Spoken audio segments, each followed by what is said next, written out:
right, we in there. Everybody in here? Yes, sir. Yes, sir. We ready to roll. We want to thank everybody for tuning in. So we go live the Just Noise Sports Show every Friday night, 8 p.m. Anchor FM, Spotify, Google, and Apple Podcasts, wherever you get your podcasts, wherever you listen. Got the YouTube link on the Facebook page, on the IG page. That is the Just Noise Sports Show. Follow, like, subscribe, share, all that good stuff. Got Dr. Producer M. Greasy the Don, rest of the crew on assignment, and we're bringing in a guest today, TJ. TJ Groove, that's the nickname I gave him right off the bat. So you got a nickname already. Hey, I appreciate that. Thanks, man. Appreciate it.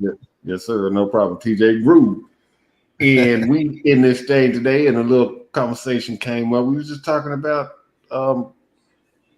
athletes and faith, and some of the athletes that have come through yesteryear, some even now, some it's cost a lot, some even went on to become ministers and they spread their faith. And so here we are going live.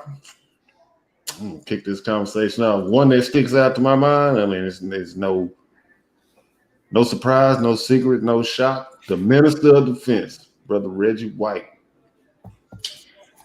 Good dude, man. I remember he broke the news when Jerome Brown passed away. I think it was the summer of '91. Yeah, automobile accident. Yeah, that's about right. Yeah. He broke the news. An actual message. I think he was speaking at Veterans Stadium, and he broke the news to the fans that Jerome had passed away. Reggie did pass away at a young age. I think he had some heart issues and stuff like that. But he's one that comes to mind just right off the bat. Yeah, definitely. Definitely. Also, his nickname was Big Dog. So, yeah, he played with a lot of notable players. I think Desmond Howard comes to mind. He's a Heisman Trophy winner out of the University of Michigan, and he does analyst work for ESPN's College Game Day. That's the for college football. And then another one, I think we all know, Brett Favre. He also that was the quarterback on the offensive side. So, yeah, he played for four different. I believe he played for four different football teams. Three of them in the NFL. He started with the Philadelphia Eagles, then won a Super Bowl with the Green Bay Packers, and then towards the end of his career, he was with the Carolina Panthers. Yeah, I remember he played in the USFL too. Yeah, that was the. I think it was in Charlotte or somewhere in North Carolina. Wasn't it the now it's the Houston game? I could see the helmets. They were in Tennessee. They silver and red. Not the Jersey Generals. I'm gonna get it. It's gonna come to mind. It's gonna come to mind. I'm about to pull it up. Let's see. It was the Memphis Showboats. There you go. Yeah, there you go. There you go. The Memphis Showboats. I knew it was somewhere in Tennessee. Yeah, 1984 to 1985. 1984 and 85. I remember if you've seen Reggie and Jerome, that's a good show on NFL Network. They did a little series of football life. Reggie and Jerome, that was a good one. Yeah. Reggie was kind of like the bigger brother. If y'all remember Jerome Brown, he was like Warren Sapp times 3. You know what I mean?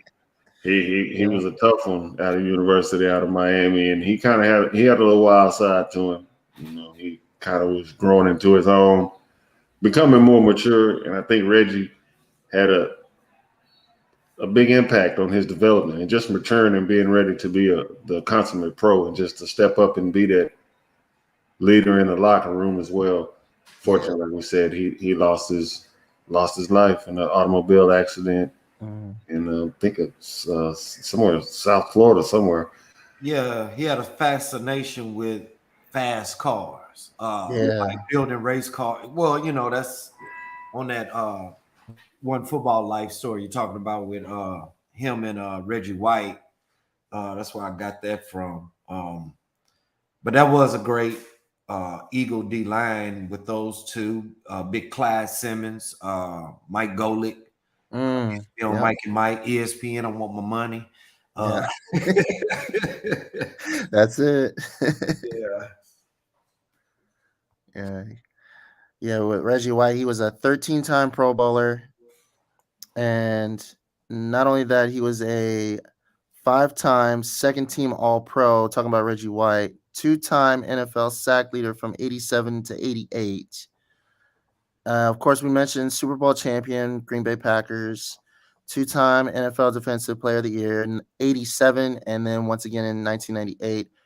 And also, he was a 3-time UPI NFC Defensive Player of the Year, 1987 and 91 and 95. And when me and Doc was talking off air, the one thing I mentioned, which was brought up, is whenever he left Philly, he was saying God told him to go to Green Bay.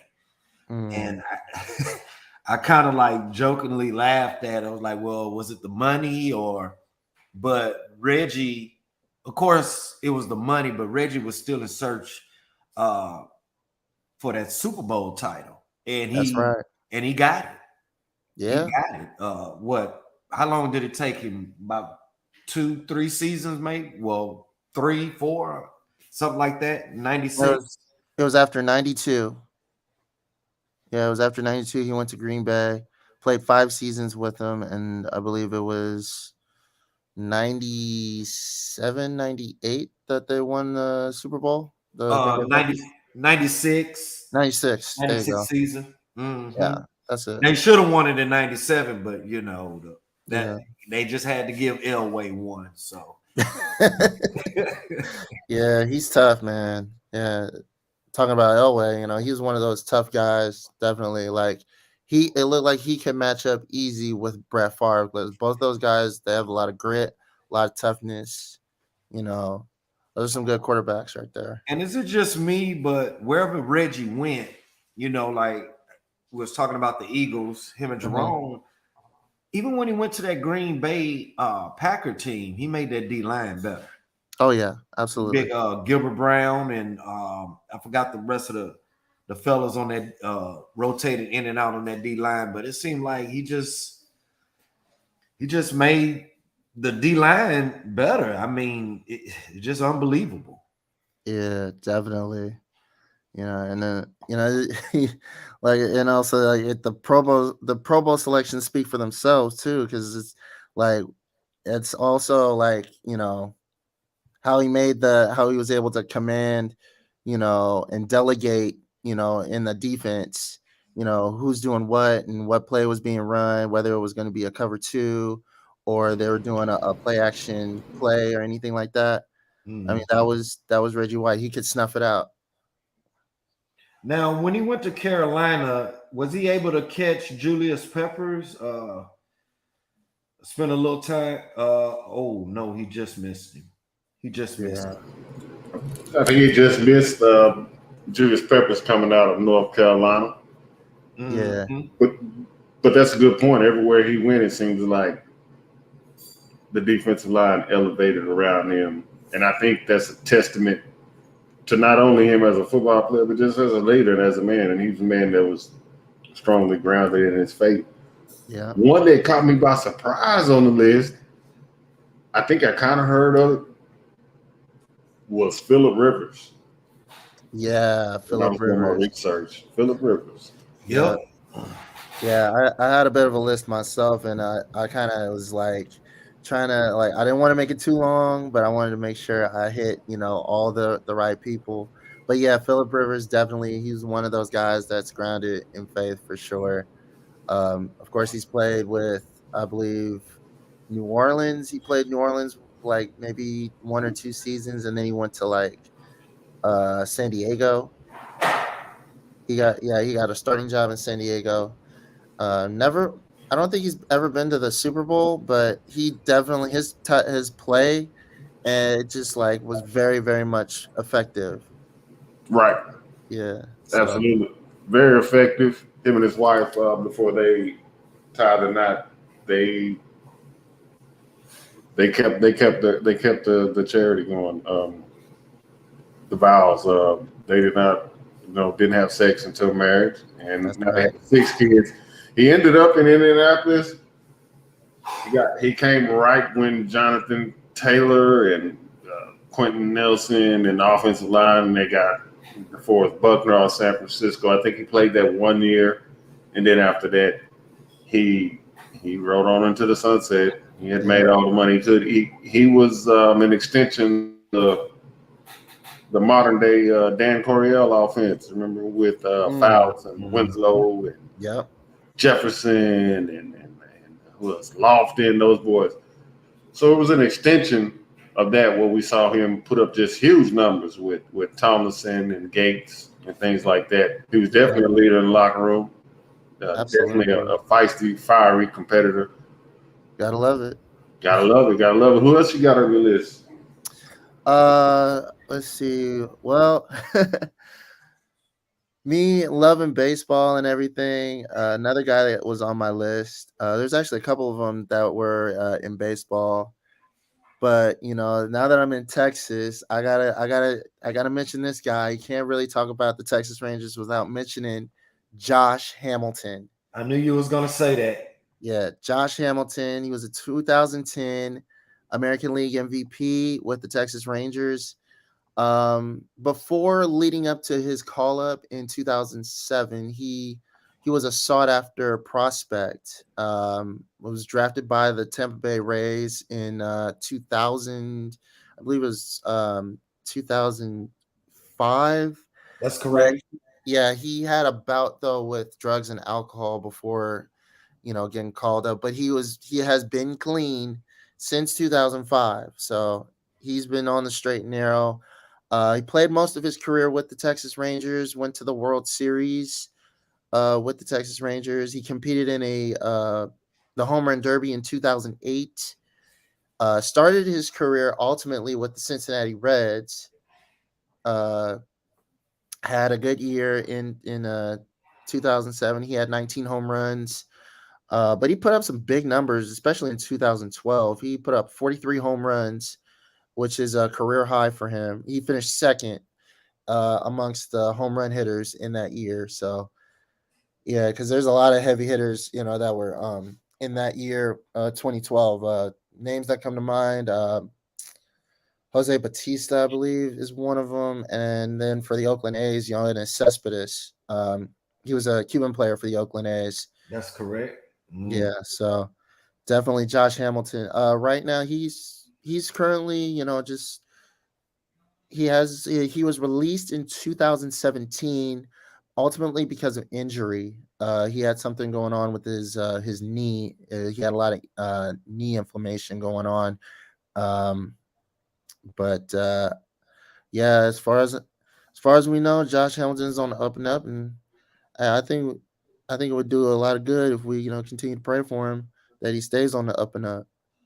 So, yeah, absolutely. Yeah, I definitely remember Josh Hamilton. Definitely. I think that monster year you was talking about with 43 homers, it was, he was in that MVP race. Yeah, it was him and Miguel Cabrera, because Miguel Cabrera was also going for the Triple Crown, and he got it.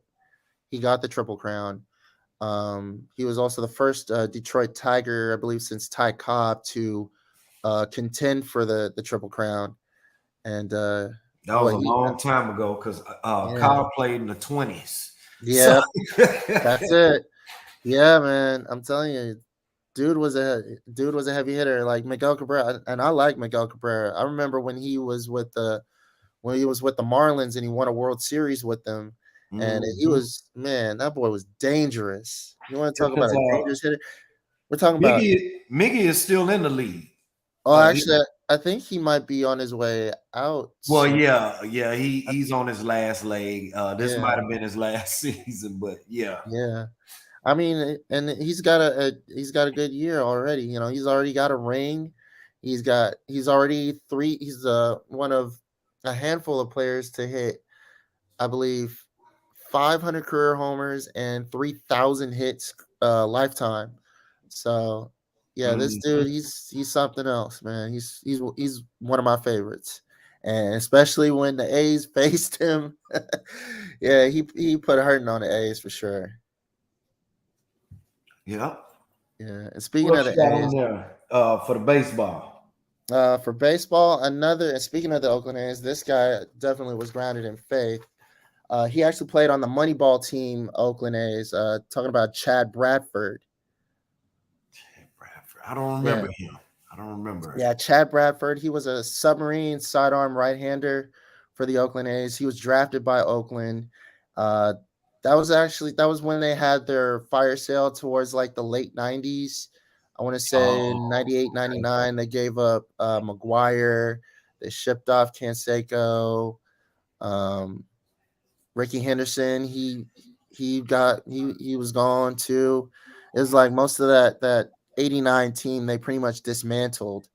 And the late 90s they were still dismantling that team. And so when they got to the 2000s, Billy Beane, who assumed ownership of the A's, he went on ahead and did the drastic move by calling up a bunch of like minor leaguers basically to fill the hole. At that time already, Eric Chavez, who's a third baseman, I definitely remember him. Yeah, he was third baseman for the A's, 6-time Gold Glover. He pretty much assumed the unofficial leadership role, even though it wasn't really set in stone, like on paper, but like in the locker room, in the clubhouse, he assumed that leadership role. In 1998 was one of his best seasons. And then it just went up from there. He had a steady climb. But getting back to like Chad Bradford, though, he always had like he was more of a quiet, like, another quiet leader amongst the A's, as far as the bullpen, because he was one of those guys that just comes out of the bullpen. And sometimes he was even a spot starter with the A's. But he would sometimes, like, whenever the owner was having a hard day, like whenever Billy Beane was having one of those long days, Chad would come into his office and just give him some words of encouragement and tell him, "Don't forget, God loves you," and just keep pressing on. Yeah, he was one of the cheapest owners. Well, you got that right. He's still alive. He's just cheap. I mean, this is what he does. He when it comes time to play, that's what I love about baseball, because you have this arbitration, right? Meaning you could be in the midst of a contract, you could be a rookie, second year, whatever. The thing about it is, if you're leading, you're having this outstanding season. Mm-hmm. Now you go to arbitration, and the team is either forced to pay you what, like let's say you're the best third baseman, right? So now the team is either it forces the team's hand to pay you amongst the top or the top in the league, or if they can't do it, you're a free agent. You out of there. Right. Well, or basically, I guess it would still be a free agent, but another team can come along and be like they can be like, TJ, the best third baseman in the league is getting $20 million a season. And so you come to arbitration, they be like, well, the Rangers, they're not gonna pay you. So here I come. I'm down here in, with the Angels. Right. Hey, I can match that 20 mil, and now you with me. It's over with. That's what I love about it. Yeah. Besides not having a salary cap, even though they do have revenue sharing, but those are the two things about baseball, which just makes perfect sense. Yeah, it's definitely a business side to it, as well as it's basically like it's another form of poker in a sense, because it's always risk and reward with every move that's made. That's what I love about the offseason. Oh yeah, a lot of moving around. Yeah, definitely. And it's like, because there's always that element of, like under the radar teams that you don't think a certain player would go to, but they're already there. And then they have this absolutely dominant season, which is it's crazy. That is true. So that's Chad Bradford. Another guy, if you don't mind, I got one more, and this is a heavy hitter right here, and I think we all know who this guy is. Albert Pujols. Oh yes. Albert Pujols is another man of faith. Just became the fourth different player in Major League history to amass 700 home runs, joining the likes of Barry Bonds, Hank Aaron, and Babe Ruth. Barry, of course, with 762 all-time leader, should be in the Hall of Fame. Yeah, I said it. I agree with you. I agree. Should be in the Hall of Fame. Well, I'm gonna call it as it is. He's a Hall of Famer. There you go. Yeah. Also, you have, of course, Ruth and Aaron. But yeah, to have Albert Pujols going to getting the 700 homers on his last season, it's remarkable, and then for him to finish out his career with St. Louis, where he got his 2 rings from. I mean, what more can you ask for? I mean, that's storybook stuff. And then just how he's so grounded in faith, with his family and everything, and it's just, I love it. It's a beautiful thing. Yeah, my main memory about Pujols, we still waiting for that ball to land out here in Houston. It was the 04 playoffs, and we're one pitch from going to the World Series. Yeah, we eventually lost against the White Sox that year. And Wheeler on the mound, and Pujols at the plate, and they had the roof open, and the ball was just gone into the night, and people still haven't found that baseball. He clearly hit it out of the stadium. You know how the juice box or Minute Maid Park is made, that left porch. You have this, it's a high wall, like not as high as the Green Monster, but you have this high wall, you have a few seats, and then the wall goes up behind the seats, and then it's these train tracks, and after them train tracks, I forgot the name of the street that passes behind it, and that's it. But that ball went so high, deep into the night, it was just ridiculous. Man, it definitely reminds me also of the home run that Barry Bonds hit when the Giants played against the New York Yankees, and he hit, and this wasn't just a home run, this was a grand slam into the third deck. And I'm thinking, looking at the dimensions of Yankee Stadium versus at that time Pac Bell Park, Bonds would have easily hit that ball into the bay, without a doubt. And that's why a lot of people don't understand. Look, you're innocent until proven guilty. But that park was specifically designed for Barry Bonds. You got a short porch in right field with, like you said, McCovey Cove out there, the bay. I mean, that's why the dude jacked so many home runs. It was designed for him. and then on top of that, like, he has those quick hands. You talk about, like, in baseball, quick hands through the zone. Like, it was those are the guys that come to mind. It's not just Bonds, not just Cano, but also Albert Pujols. He had those quick hands too. Like, because whenever that ball met that bat, it was gone. I mean, not to get off subject about that, that might be another show, but the quickest hands I've seen at the plate is Eric Davis. Oh, yes. Those are him and maybe Gary Sheffield. Yeah. It was like ridiculous. The hands going through the zone as far as speed. Yeah, I remember when Eric Davis, I think in his last few days in his career, he was with the Giants. And you want to talk about doubles? This guy was literally, he was doubles crazy. This dude was, he was hitting home runs too, but this guy, whenever he hit an extra base hit, it was down the line, bouncing around in the corner. I was like, this dude is something else. Well, he was built like a string bean, tall and could just run like the wind.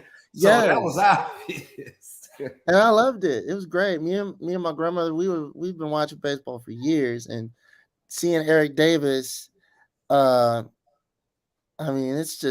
incredible, and able to, like, not only just hit for power, hit for average, but also have, like, base running speed, that's Mhm. that's huge. You're a threat, when you have that, And then of course his outfield skills was just by far superb.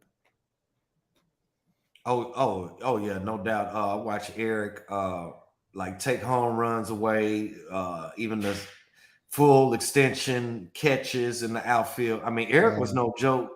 Uh, that number 44 for the Cincinnati Reds was just no joke out there. that's it. Yeah. All right. Anybody got any more? I know I got a lot of them, but I know you guys got some. Let me see what you guys got. Well, my thing, since I'm a Laker fan, the two players I want to touch on are number one is Jabbar. Of course, we're talking about faith. We're just not talking about Christianity or anything. All religions, converted Muslim, whatnot, and that's how he got the name from Lou Alcindor to Kareem Abdul-Jabbar. And I don't know if you saw the series they were running on HBO about the Lakers. I've heard about it. Jabbar praying in the middle of the day and whatnot. And, he was very strong with that, with his faith. And another one, lo and behold, it's AC Green. Yeah, He AC believed in Green. abstinence, not having sex until marriage. And I just recently read today, before we came on air, that he's started this organization, this youth organization, which is abstinence before marriage. That's good. With the youngsters. Yeah. Even though women were sent this way, I mean, when you're on a team with Magic Johnson, no shade on Magic. We know what that is. But Magic and when your name is Big Game James and you got you in Hollywood with all this around you, I can imagine the pressure of a guy, with women being sent this way and he turning them around. But that's a test of faith, though. That's it. Exactly what the show is about, athletes and faith, because you have to have, to refrain from that type of thing. Your faith has to be very strong. Absolutely. Very, very strong. Yeah, resilience, to have toughness in the spirit. Yeah. Yeah. Another well, since I'm not just big with baseball, but another guy that that's grounded in faith. He's he's a NASCAR driver, and last year in 2021 he won the Daytona 500. I'm talking about Michael McDowell. Mm-hmm. Yeah, he drives for Front Row Motorsports in the NASCAR Cup Series. Yep. Drives the number 34. Loves truck stop Ford Mustang. But yeah, he's been grounded in faith as well, and he's had a long, he's had a lot of trials and tribulations as well, like in his walk and in his career. I don't know if you guys remember, there was a qualifying session in Texas. It was actually Texas Motor Speedway, not too far from here. Well, it is up north. Yeah, Fort Worth. He was driving for Michael Waltrip at the time, and he was about to start his qualifying run. He already took the green flag. He goes barreling off into turn one, and all of a sudden his brakes fail. And so he's driving straight into the wall, and he hits the wall so hard the car flips. Dang. Yeah, I mean, and this is where NASCAR has made so many different advances in safety and making sure the car, no matter how destroyed it gets, the driver is still going to be able to walk away in one piece. And that day he was able to walk away one piece. Thank the Lord, because not just because of the safety of the car, but God was with him. More importantly, God was with him. Amen. Wasn't it one driver that was it a NASCAR driver or a Formula One driver? Michael McDowell. It was in the 2000s that died from a car accident. That was 2001. Dale Earnhardt. He passed away. That's right. Yeah, Dale Earnhardt. He crashed Intimidating. on the final lap in the final corner of the Daytona 500. That's right. Yeah. I know it was one of them or somebody, you know. Yeah. In fact, that's if you guys look at the avatar, that's the hoodie I got on right there. Oh, okay. Yeah. Hey, I know greats, man. That's for sure. Definitely. Yeah, we know about. Well, we can't leave out Muhammad Ali. I mean, we know that whole story. I mean, we know what that is. He just a man of principle.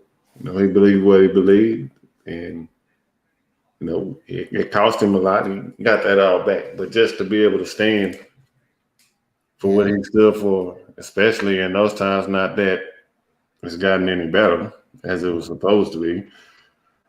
But just to stand in front of bigotry and racism, and you know, back in the 50s and 60s, it was him, Jim Brown, Jabbar, you know, Dr. King, Bill Russell, the insane amount of racist stuff that he went through up there in Boston. At that time, those things could, you know, they could get you killed.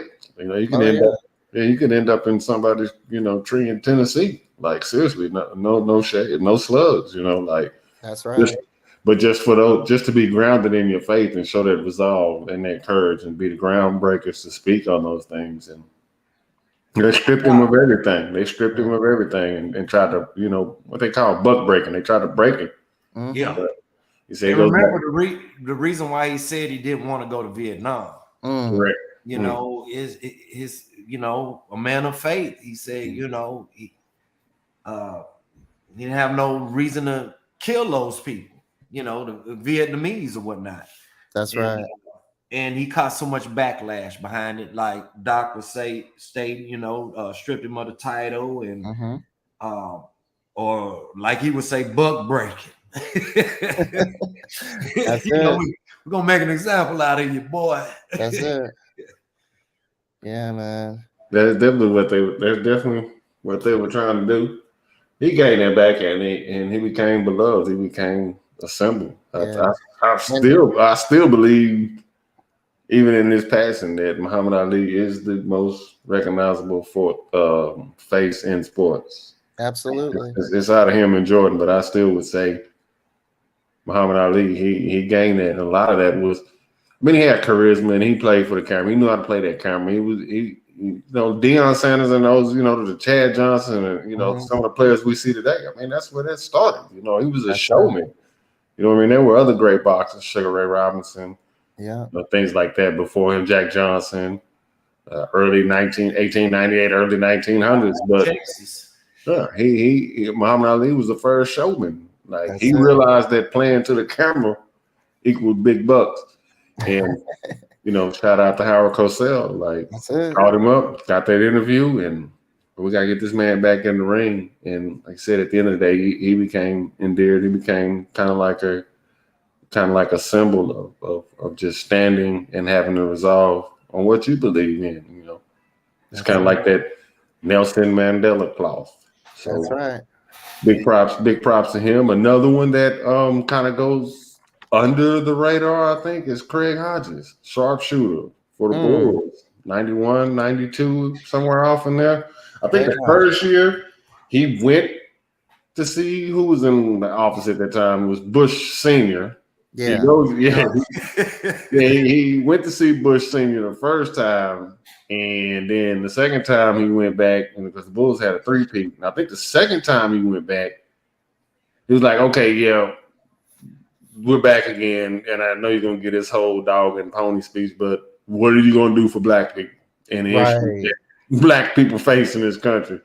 And I think less than a year and a half, or maybe a year later, Craig Hodges just kind of disappeared. You know what I mean? Yeah. You know, he had, you know, he had his faith, and he was a man of faith, and he had some stories about how, you know, MJ was telling about how he was taking people lunches and all that, and Craig wasn't going for that. So he had some resolve and he stood on what he stood on. And I think he was okay with being that individual. He was okay with being that individual in the midst of all types of temptation. And that's a situation where we can think of an athlete where it cost him. It cost him dearly. I remember he beat Larry Bird in one of those 3-point contests. So and that's a hard beat too. That was hard to do.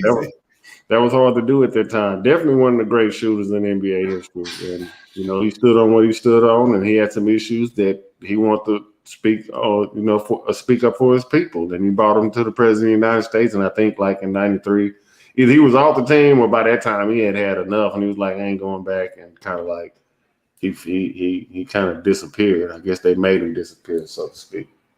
Yeah. All right, ready? Here's another one, and this one I think we have all seen this guy. He's got his own shoe now. He's all right. He's resting right now, but I'll tell you what, this man has been, as far as being on fire for God. One phrase that comes to mind is fire in the belly with this player, and I'm talking about Steph Curry. Oh, yeah, and that one truly shocked me when I found that out. That like floored me. Yeah. Steph Curry, definitely man of faith. Of course, plays for the Golden State Warriors. Dub Nation. Oh, no. 4-time NBA champion, 8-time All-Star, 8-time All-NBA, 2-time MVP, Finals MVP from this past season. So yeah, definitely. But Steph has definitely he's been kind of a poster boy for like the youth, because he's been so dedicated, with his walk in faith with him and his wife and his family, just giving back. And his wife is, of course, being a chef, primarily located in the Bay Area. They actually launched a foundation, both of them. It's Eat, Play, and Learn. It's basically it's a foundation where kids pretty much they can learn, stuff outside the classroom, stuff that a textbook won't tell them. And then they can play around with kids that are just like them, and, just pretty much have stuff in common. And just be kind of like another family. So, and I think it's part of a STEM program. Definitely look it up. It's definitely it's great what he's doing in the community. What they both are doing in the community is great. One thing I admire about Steph. Steph. One thing I admire about Steph and LeBron James, but this is about Steph here more than LeBron. Is that you haven't heard of Steph in any other nonsense, the drama, right, getting caught with the guns, and just the foolish stuff that so many athletes, especially when they have the tendency to get caught up with. So yeah. Steph, he did his thing. He cost my Rockets a couple of championships, I personally believe. But at the end of the day, Steph is he's a good dude, and I think Steph is not just talking. I think he's walking it by his actions. That's it. Walking it by his actions, and like you said, the STEM program he's got going on out there in California, that's just a testament again to the mold and the character and the seeds and the upbringing and the protection and the security that he provides, for his family, his wife and his children, just being the man out there. I'm sure the temptations are wild, and and it's like I said again, especially when you're young and you wake up and you've got $15 million in the bank. You could probably wild out, but just to have that resolve and that restraint to stay molded in who you are and what you've been taught or what you picked up on your own. We don't know, the specifics of it, but he is indeed a man of faith, and he carries it, and he's fiery on the court too. He'll let you know when he'll let you know when he puts you to sleep. But, but again, I allude to I go back to just I haven't heard of one incident where this guy was even pulled over and had liquor or alcohol in the car, or he smelled like alcohol. So that's just a testament to like I said, it's just a testament to the character and to that image and the upbringing and kudos to him as well. And you know, athletes and religion, or as this show is titled, faith, go hand in hand. Before games, I forgot what they call him. He's not a minister, or I forgot what he's called. But he comes in, he pray.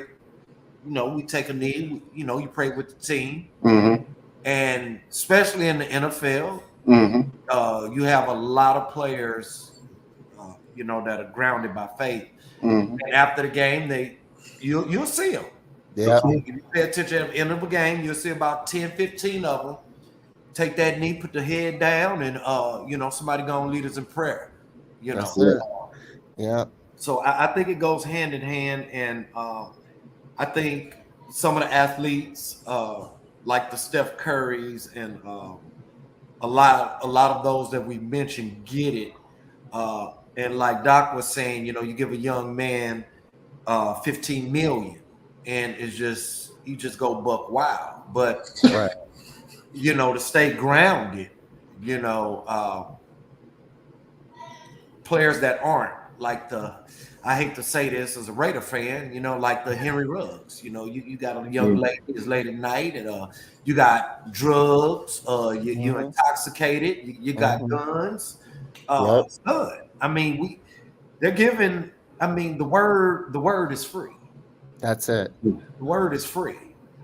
You don't have to. Well, you might have to pay a price as far as your life or consequences, but the word is free, and I think more youngsters coming up with this type of cachet, money, fame, they need to do more listening.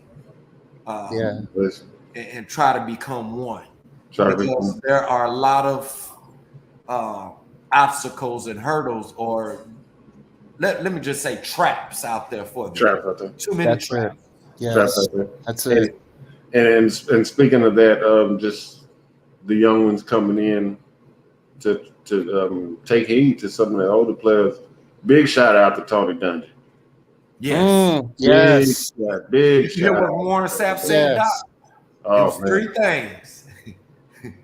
I can't remember them all, but the one that stood out to me the most was do not exceed 15 miles per hour over the speed limit.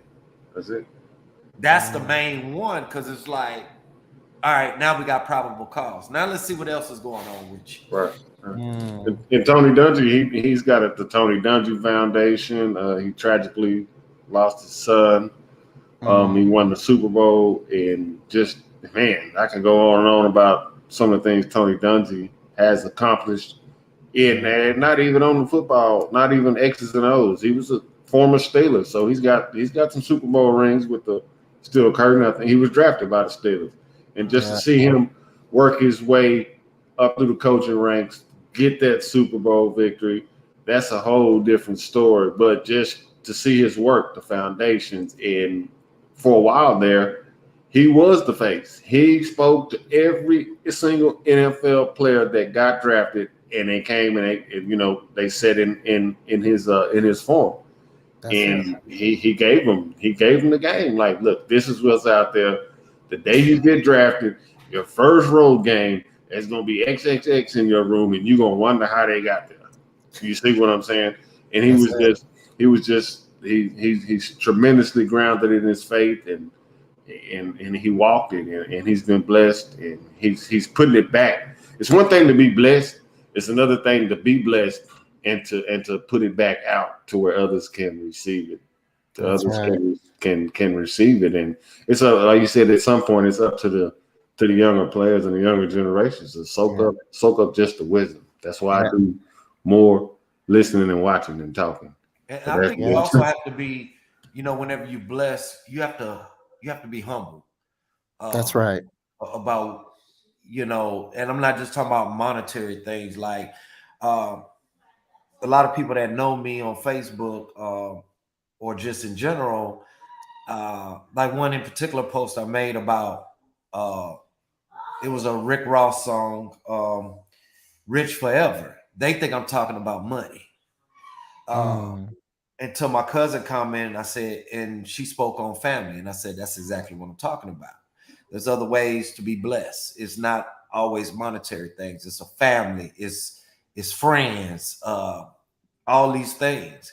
And if you just have that family and friends, and you one of the richest men in the world. That's right. Because not everybody is fortunate to have those things. People you can depend on and count on, and that'll give you the shirt off their back. That's right. And be in your corner when times get hard, and and help you to get up out of certain situations, and vice versa. So when Doc asked me to speak on this, athletes of faith, I took the less, the most out of the less to come up with this analysis about how the two work together, and just simple experiences, as far as being grounded or whatnot. Just because a person like myself, I don't show how deep my faith is, that doesn't mean that I'm not grounded. Because it was bestowed upon me at a very young age. And I carried it with me all the way to the age of 44. That's it. So, and also to kind of put a bow on Tony Dungy right there. The Super Bowl that he won with the Colts as a head coach, it was the first ever Super Bowl that had two black head coaches. Because remember, the other head coach was Lovie Smith for the Chicago Bears in that Super Bowl. So that was big. That was pretty monumental right there as far as keeping the culture alive. You know what I mean? Sticking with football, another head coach. This one here is pretty much like synonymous. It's just it's up there in the same discussion as Tony Dungy. I'm talking about Joe Gibbs. Yeah, Joe Gibbs is another one for sure. Great football coach. Definitely with the Washington Commanders. Man, just gonna say Redskins. I mean, I gotta keep it clean, man. I'm trying to keep it clean. We forgot about didn't forget about. We were running kind of short on time. It's a lot of a lot of athletes, but the Dikembe Mutombo. Hakeem Olajuwon. Yep.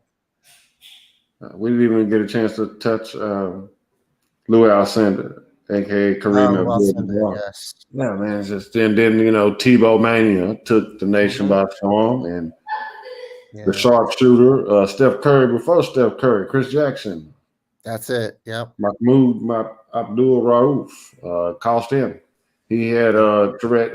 He had I think Tourette syndrome or something like that, and it caused the player it caused him to twitch. But he got in a whole bunch of trouble. So what Kaepernick? The American flag, because remember when they was playing the anthem, he would be praying. He would be praying. So the whole Kaepernick thing, what we saw, what was that, 4 or 5 years ago, 6 years ago? That's nothing new is under the sun. We got trailblazers. I mean, if you really just want to look back on some of those issues, look at Bob Gibson. Bob Gibson is the reason we have free agency. Yeah.